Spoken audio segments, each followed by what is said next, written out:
Hello and welcome. इस video में हम क्लास 10th मैथ्स के चैप्टर पृष्ठीय क्षेत्रफल और आयतन इसकी प्रश्नावली 13.3 करेंगे। और इस पूरी प्रश्नावली में क्वेश्चन हमारे पास है 9 क्वेश्चंस। सभी क्वेश्चंस को इस वीडियो में हम करेंगे। तो शुरू करते हैं। देखिए, इससे पहले कि हम क्वेश्चन नंबर 1 करें, मैं आपको बता देता हूँ कि इस प्रश्नावली में क्वेश्चंस किस तरह से हैं। इस एक्सरसाइज में क्वेश्चंस हैं, आपको क्या करना होगा कि एक शेप जो आप हमारे पास होगी, जैसे मान लो धातु का गोला है, या हो सकता है धातु का कोई घनाभाकार टुकड़ा हो, घनाकार टुकड़ा हो, इसको पिघलाकर दूसरा शेप हमें बनाना होगा। हो सकता है कि हमें बेलन बनाना पड़े, या हो सकता है कि हमें शंकु बनाना पड़े। इस तरह से हमें एक शेप से दूसरी शेप बनानी है, एक प्रकार के आकार से दूसरा प्रकार का आकार बनाना है। तो इसमें क्या होता है कि जब भी हम एक चीज़ को पिघलाकर दूसरी चीज़ बनाते हैं, उसमें उनका आयतन इंटैक्ट होता है, आयतन उनका एक समान ही रहता है। जितना आयतन पहले होता है उतना ही आयतन बाद में रहता है। तो ये ध्यान रखना कि इसमें आयतन यानी वॉल्यूम ये हमारा समान रहेगा। तो सिंपल सी बात ये होगी, लगभग सभी क्वेश्चंस हमें क्या करना होगा, पहले का आयतन बराबर बाद का आयतन, और सिंपल हमारा आंसर आ जाएगा। तो अब करते हैं हम क्वेश्चन नंबर 1। तो पहला क्वेश्चन है, यहाँ पे त्रिज्या 4.2 सेंटीमीटर वाले एक धातु के गोले को पिघलाकर एक बेलन बनाया जाता है। तो बेलन की ऊंचाई हमें ज्ञात करनी है। तो देखो, हमारे पास पहले एक धातु का गोला ऐसा है और उसको पिघलाकर बनाया गया है एक बेलन।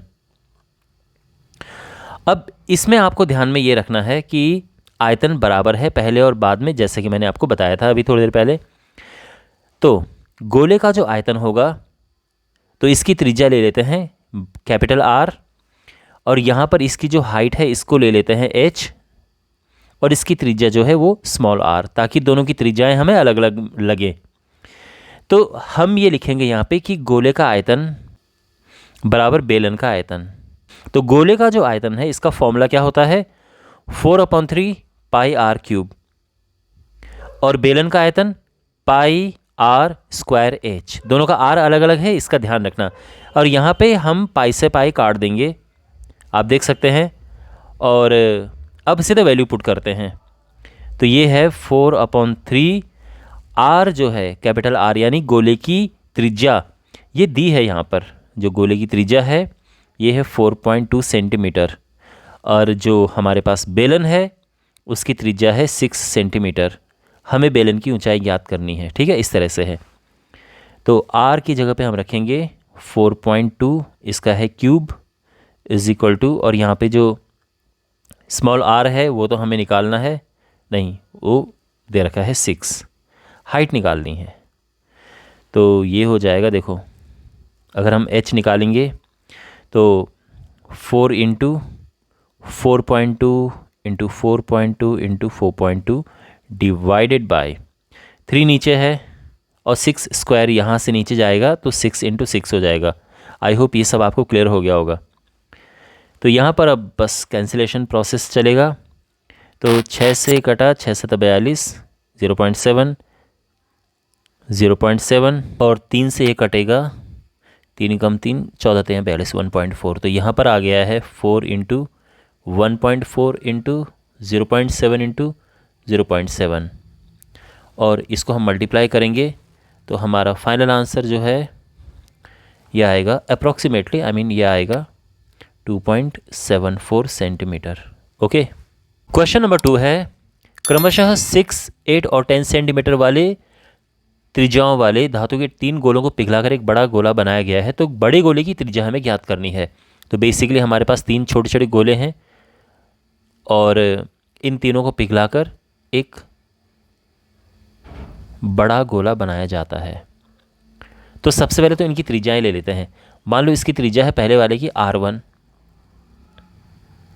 R1 है 6 सेंटीमीटर। जो दूसरा गोला है इसकी त्रिज्या R2,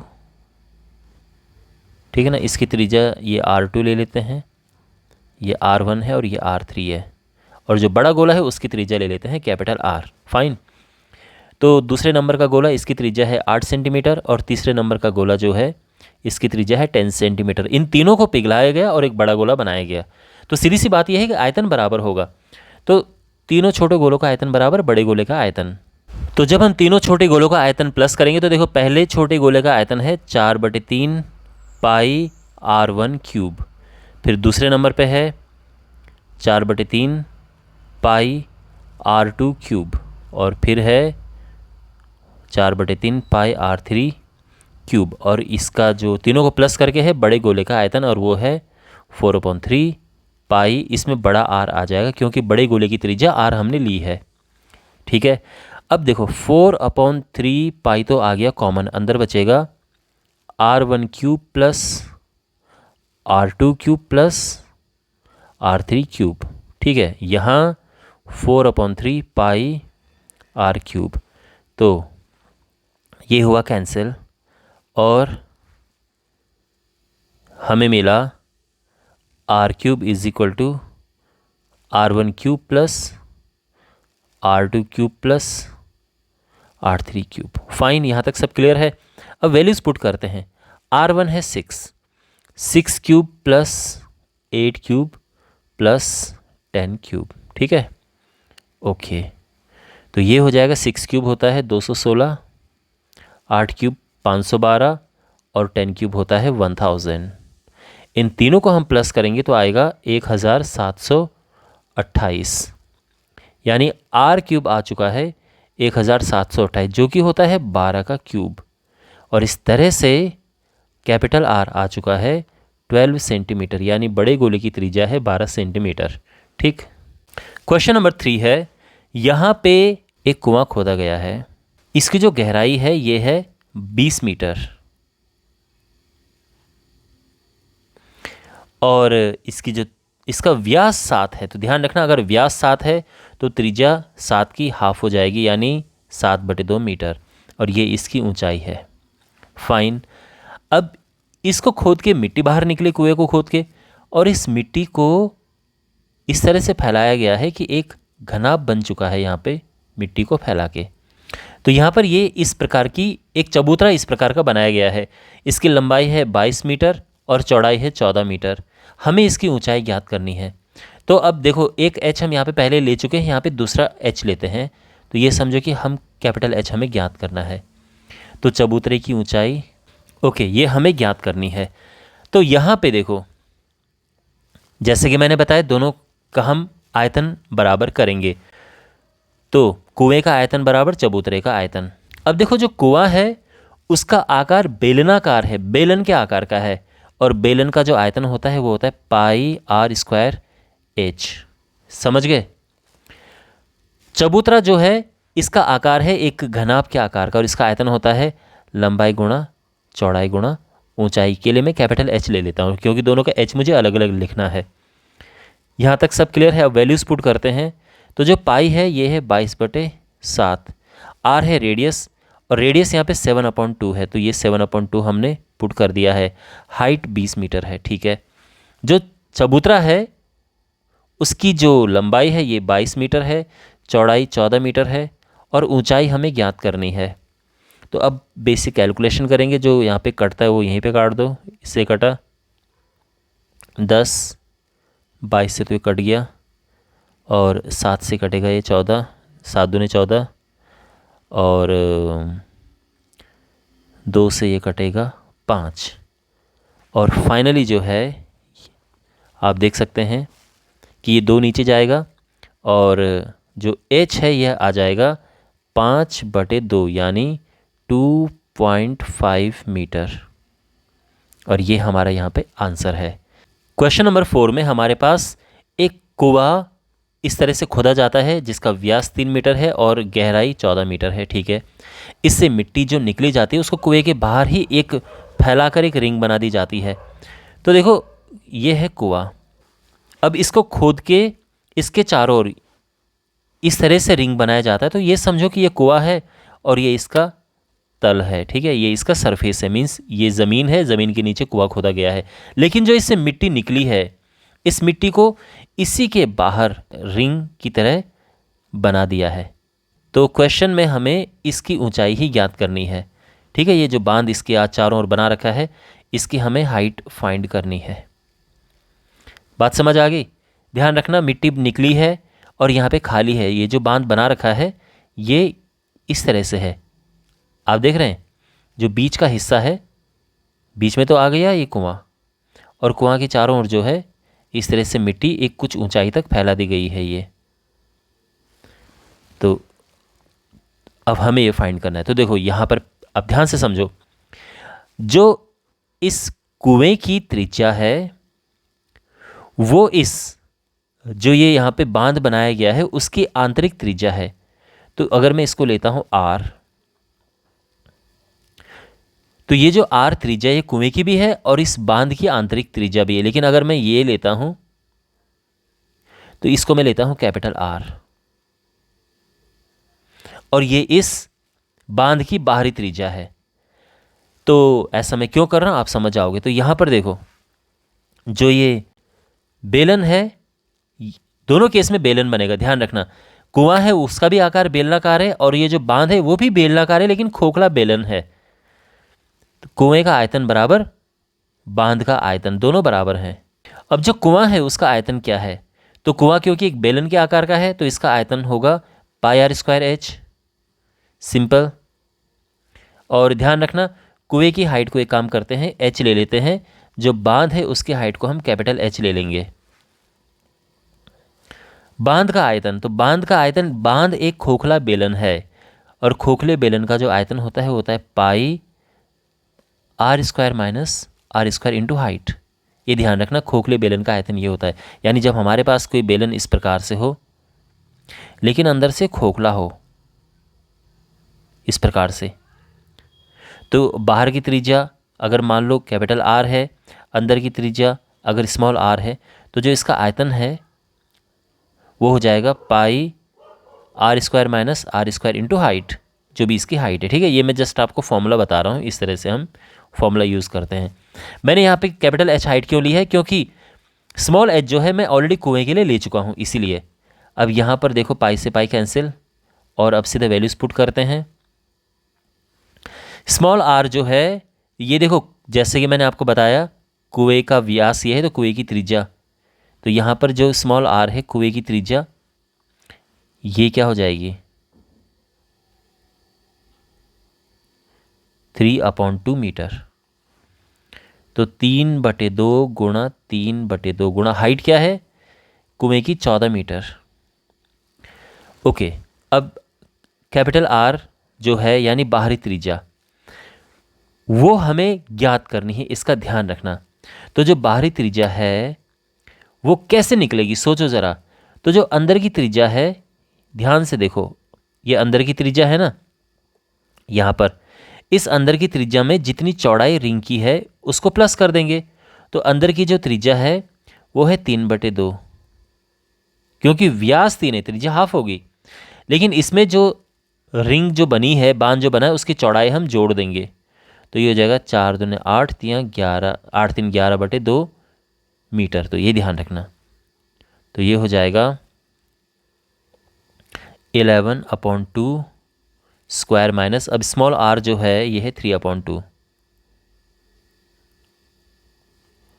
एच। ठीक है, ऑल राइट। तो अब यहाँ पर कैलकुलेट करना शुरू करते हैं। ये कटा 7 तो आ जाएगा 3 3 9, 9 7 63/2 बराबर, यहाँ पे ये हो गया 121/4 minus 9/4, 63/2 is equal to 112/4 into H, H जो हमें निकालना है। अच्छा, ये 2 से हम इसको काट सकते हैं और 2 से ये भी कट सकता है 56। तो एच यहाँ पर आ जाएगा 63/56 और ये दोनों 7 से कटेंगे, 9 8, तो ये आ जाएगा 9/8 मीटर। अगर आप इसको पॉइंट में लिखना चाहे तो 1.125 मीटर, और ये हमारा आंसर है। क्वेश्चन नंबर 5 है, व्यास 12 सेंटीमीटर और ऊंचाई 15 सेंटीमीटर वाले एक लंब वृत्तीय बेलन के आकार का बर्तन आइसक्रीम से पूरा भरा है। तो देखो, एक बर्तन है जो कि बेलन के आकार का है और वो आइसक्रीम से भरा हुआ है, जिसकी ऊंचाई जो है ये है 15 सेंटीमीटर और इसका व्यास 12 सेंटीमीटर है। तो अगर मैं इसकी त्रिज्या की बात करूं तो ये आधी हो जाएगी, यानी 6 सेंटीमीटर। यहाँ तक सब समझ आ रहा है। और ध्यान रखना, जैसे कि मैंने कहा कि ये जो पूरा बर्तन है, ये बेलनाकार बर्तन, ये आइसक्रीम से भरा हुआ है। एक काम करते हैं, इसको हम बड़ा H ले लेते हैं और ये जो R है इसको कैपिटल R ले लेते हैं। अब यहाँ पर इससे आइसक्रीम भरी गई है। अब आइसक्रीम का आकार किस तरह से है? एक इस तरह का कोन है यानी शंकु, और इसके ऊपर इस तरह से ये है, ये आपने देखी होगी इस तरह से आइसक्रीम की शेप होती है। ये अर्धगोलीय शेप है। तो ये त्रिज्या और ये त्रिज्या इस प्रकार से है।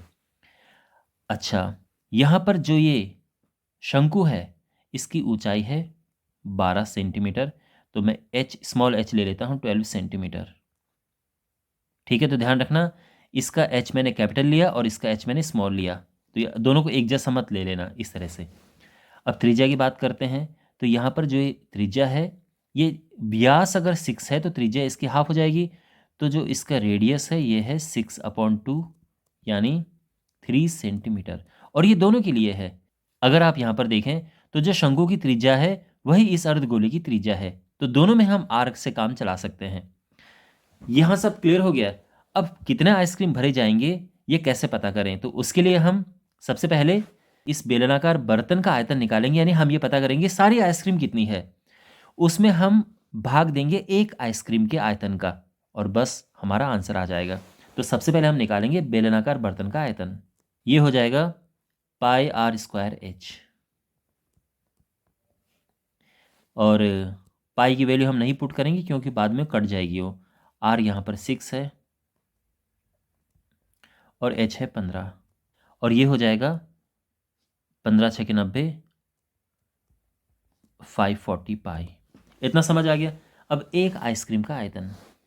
अब आप यहाँ पर देखें तो जो आइसक्रीम है उसका आकार शंकु के आकार का भी है और उसके ऊपर एक अर्धगोलीय जो ये शेप है वो भी लगी हुई है। तो यहाँ पर देखो शंकु का आयतन प्लस अर्धगोले का आयतन। शंकु का आयतन का फॉर्मूला 1/3 πr² होता है, और अर्धगोले का आयतन देखो पूरे गोले का 4/3 होता है, तो अर्धगोले का 2/3 πr³। यहाँ कॉमन आ रहा है, पाई कॉमन है, r² कॉमन है, 3 कॉमन है, अंदर बचेगा यहाँ पे h + 2r। तो वैल्यूज़ पुट करते हैं तो ये हो जाएगा, देखो पाई को हम नहीं डिस्टर्ब करेंगे, r की जगह पे 3, तो 3² और h है 12 + 2 × 3, तो 1 3 से 1 3 कटा और ये आ जाएगा पाई × 3, और ये 3 दूनी 6 और 12 × 6 = 18, और ये आ जाएगा पाई। ध्यान रखना ऊपर जो है आयतन सेंटीमीटर क्यूब और नीचे भी जो आयतन है सेंटीमीटर क्यूब में है। तो इसीलिए आइसक्रीम की संख्या, तो इसके लिए क्या करेंगे, जितनी आइसक्रीम है सबका आयतन निकालेंगे, यानी जितनी आइसक्रीम मतलब पूरा जो ये डब्बा भरा हुआ था आइसक्रीम का बर्तन, वो कितने आइसक्रीम हमारे पास थी, 540 पाई सेंटीमीटर क्यूब, और इसमें हम एक आइसक्रीम का भाग देंगे यानी 54 पाई सेंटीमीटर क्यूब, और हमारा आंसर आ जाएगा 10। तो 10 आइसक्रीम भरी जाएंगी। ठीक है, तो टोटल इस बर्तन से जब हम आइसक्रीम भरेंगे तो टोटल 10 आइसक्रीम बनेंगी। आई होप आपको ये सोल्यूशन अच्छे से समझ आया होगा। क्वेश्चन नंबर 6 है, यहाँ पे हमारे पास एक घनाभ है जिसकी विमाएँ दी हैं, लंबाई चौड़ाई ऊंचाई उस घनाभ की दी है। इस तरह से ये तीनों डायमेंशंस दिए हैं। ठीक है, लंबाई चौड़ाई ऊंचाई कोई भी आप ले सकते हैं, आयतन में तो कुछ फ़र्क नहीं पड़ता है। और अब हमने ये बनाना है, अब ये किससे बनाना है, देखो उसके लिए चांदी के सिक्के हमारे पास थे, उनको पिघलाया गया।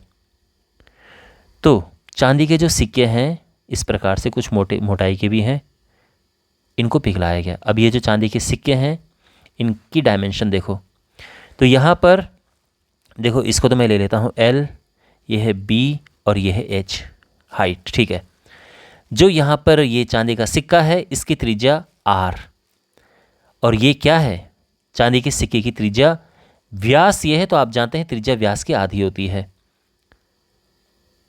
1.75 / 2 सेंटीमीटर। ये तो त्रिज्या निकल गई है। और इसकी जो मोटाई है जिसको हम यहाँ पे हाइट ले सकते हैं, यह है 2 मिलीमीटर। इसका ध्यान रखना ये मिलीमीटर में है, तो ये हो जाएगा 2/10 सेंटीमीटर, है ना। या फिर हम इसको 0.2 सेंटीमीटर भी लिख सकते हैं। आपको बात समझ आई? तो इसका ध्यान रखना कि जो मिलीमीटर है उसको सेंटीमीटर में बदलने के लिए 10 से हम भाग देते हैं, तो ये सेंटीमीटर में बदल गया है। अब आप समझ गए सीन क्या है। ये जो चांदी के सिक्के हैं इनको पिघलाया गया और पिघलाकर एक घना बनाया गया है। तो कितने सिक्कों को पिघलाने की आवश्यकता पड़ी, ये है क्वेश्चन। तो सीधी सी बात यह है कि हम इसका निकालेंगे आयतन और इसका आयतन निकालेंगे और भाग दे देंगे। तो जो भाग में आंसर आएगा यानी इतने सिक्कों को पिघलाना पड़ा। तो सबसे पहले घनाभ का आयतन, तो आप जानते हैं फॉर्मूला सिंपली लंबाई गुणा चौड़ाई गुणा ऊंचाई, यानी 5.5 इंटू 10 इंटू 3.5। लेकिन ये ध्यान रखना अभी इसको नहीं काटेंगे हम। अच्छा, एक सिक्के का आयतन। अब आप यहाँ पे नोटिस करें ये सिक्का बेलन के आकार का है, ये ध्यान रखना। और बेलन का आयतन होता है πr²h। पाई 22/7, आर जो इसकी त्रिज्या है 1.75 डिवाइडेड बाई 2, और ये स्क्वायर है तो इसलिए 2 बार लिखी जाएगी, और हाइट है 0.2। सब क्लियर है? Centimetre cube. अब यहाँ पर घनाभ का आयतन हो गया और एक सिक्के का आयतन हो गया, तो कुल सिक्कों की संख्या क्या होगी यहाँ पे? सिक्कों की संख्या यहाँ पर हो जाएगी, सीधी सी बात यह है, इनको भाग दे देंगे। घनाभ का जो आयतन है 5.5 इंटू 10 इंटू 3.5 डिवाइडेड बाई, और एक सिक्के का आयतन ये है 22/7 गुणा, अभी कुछ भी नहीं काटा है, सब कुछ यहीं पे कट करेंगे, क्योंकि देखो एग्ज़ाम में जब आप करेंगे तो ऑब्वियसली जितना कम टाइम में हम कर सकें हमें वही देखना होगा। ये सब है। अच्छा, तो यहाँ पर इसको कैसे कैंसिल करेंगे? सबसे पहले तो पॉइंट का खेल ख़त्म करते हैं यहाँ पे। तो पॉइंट जो है ऊपर 2 प्लेस के बाद है, तो ये पॉइंट यहाँ से हटाया, ये पॉइंट यहाँ से हटाया, यहाँ से 2 प्लेस के पॉइंट हटा दिए। अब 2 प्लेस के बाद ये पॉइंट हटे तो 2 0 बढ़ गए, और 1 प्लेस के बाद ये पॉइंट हटा तो 1 0 बढ़ गया। इस तरह से पॉइंट काटते हैं, ठीक है ना। तो पॉइंट के बाद हम देखते हैं सबको कि कितने हैं। ऊपर अगर आप देखें पॉइंट के बाद केवल 2 थे और नीचे पॉइंट के बाद टोटल 5 थे, तो इसलिए ऊपर 3 0 हमने बढ़ा दिए हैं और सारा पॉइंट हटा दिया है हमने। अब कैलकुलेशन हमारी इजी हो जाएगी। तो यहाँ पर जो है पहले देखो इजी है कैंसिल करना, ये 2 से ये 2 और ये 2 से ये 11 हो गया, 11 5 55। अच्छा, 7 से ये कैंसिल करना सही है, तो ये आ जाएगा 7 दूनी 14, 25 आ जाएगा ये 25, और 35 से ये कैंसिल कर देंगे तो ये आएगा 5, और 5 से ये कैंसिल हो गया है। अच्छा, अब यहाँ पर हमारे पास बचा है केवल ऊपर 10 और नीचे 25 बाकी, और ये ऑफ कोर्स 1000 तो बचा ही है, तो 25 चको 100 सीधे ये 40 आ गया है, और ये सब कुछ काट पीट के हमारा आंसर आ गया है 400 सिक्के। ओके, तो इस तरह से ये हमारा आंसर है। आई होप ये सब आपको क्लियर समझ आ गया होगा। कैलकुलेशन देखो किस तरह से की है, दोबारा देखो पीछे जाके वीडियो में कि कैलकुलेशन किस प्रकार से की है। और अगर आपको फिर भी प्रॉब्लम होती है कि कैलकुलेशन करने में, आप एक काम करो, यहाँ पर इसका पूरा गुणा करो, इसका पूरा गुणा करो काट पीट के जो भी है, और उनको भाग दे दो, आंसर फिर भी यही आएगा।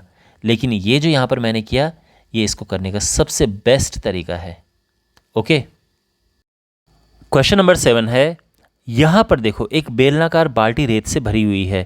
तो एक बाल्टी है जिसका कि आकार बेलन के आकार का है, और इस बाल्टी को खाली करके एक शंकु के आकार का ढेर बनाया जाता है। तो आपने गांव में देखा होगा कि जो गेहूं वगैरह की ढेरी होती है किस तरह से होती है, आपने इवन किसी शॉप पे देखा होगा अगर, तो एक ढेरी इस तरह से बनाई जाती है। अगर आप एक जगह पे इसको खाली करें तो एक ढेर बनेगा इस तरह से, एक हीप, वो इस प्रकार का होगा।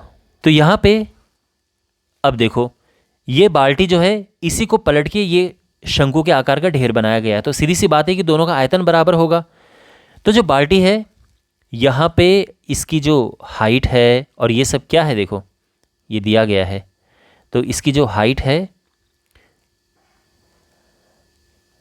ये है 32 सेंटीमीटर, और जो इसकी आधार की त्रिज्या है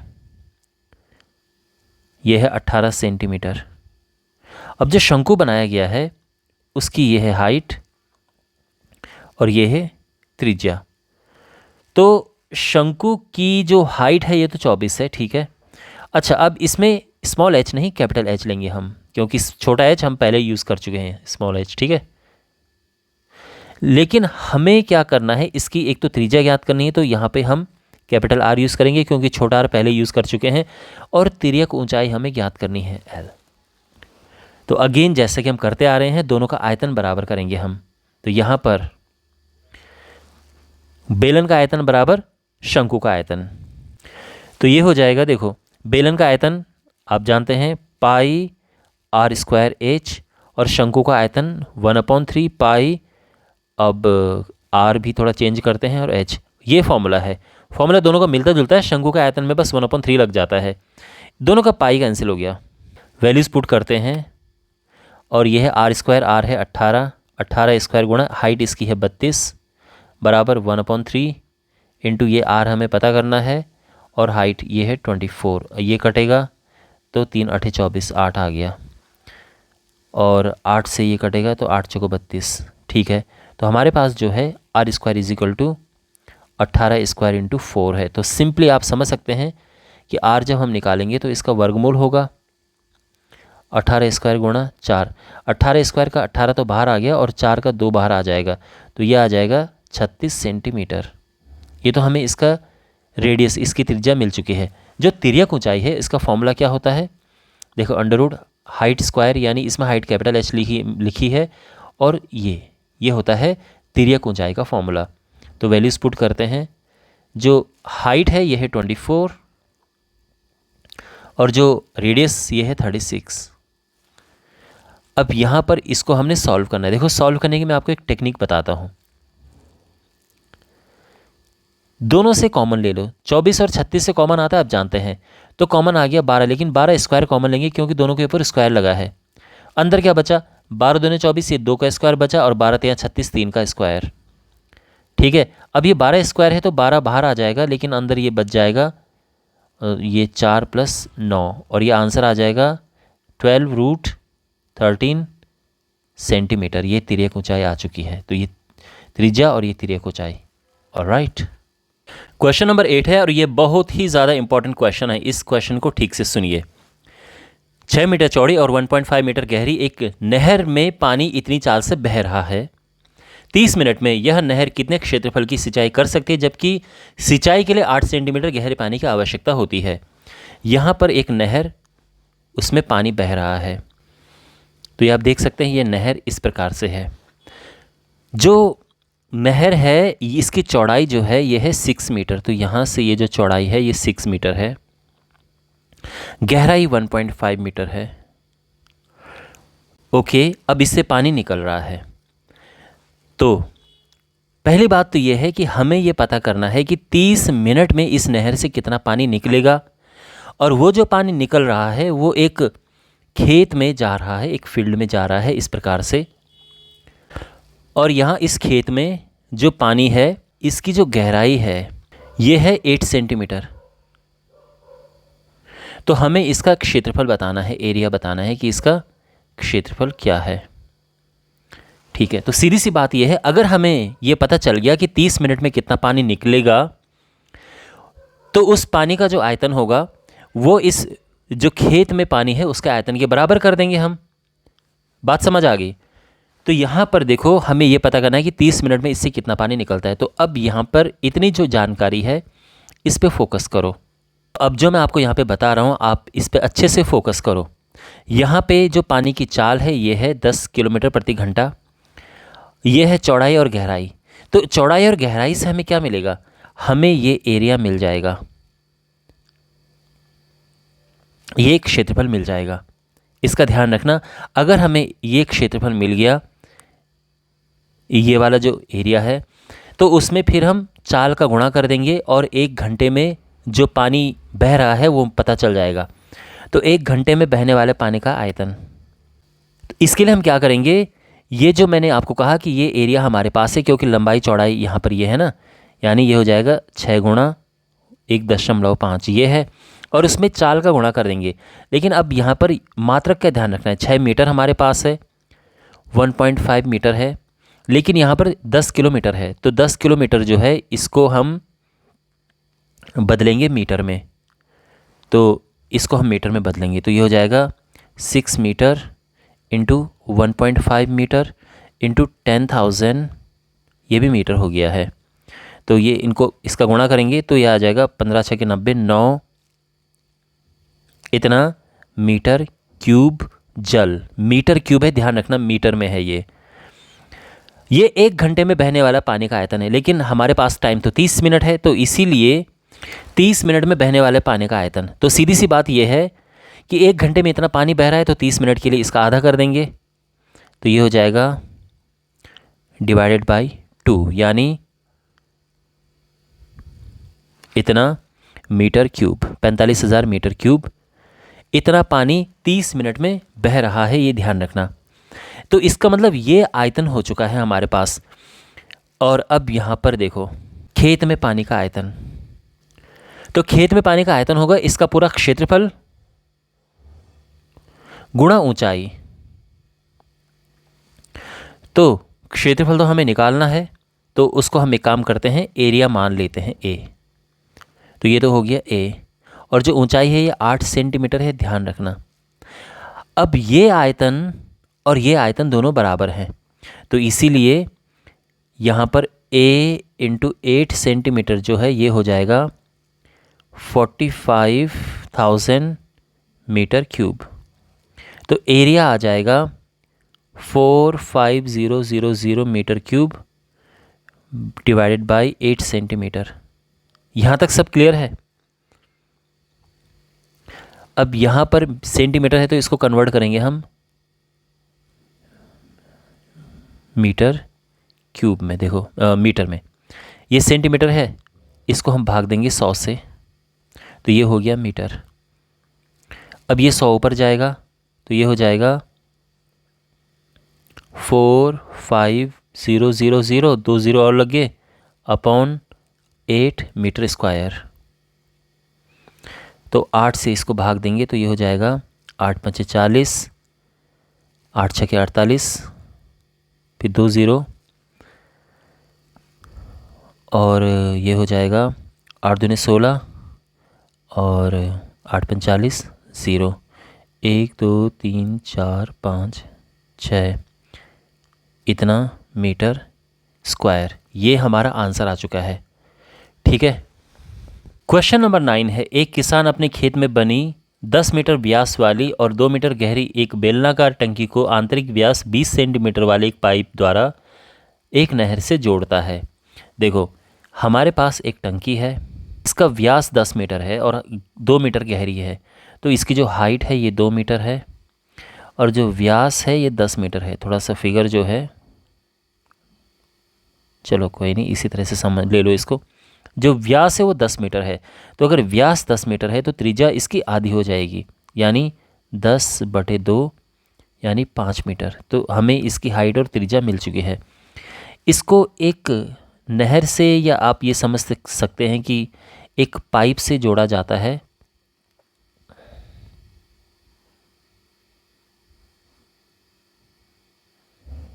और इस पाइप से इसमें पानी गिर रहा है। तो अब इस पाइप का सीन देखो, यहाँ पर ये जो पाइप है इसका व्यास 20 सेंटीमीटर है।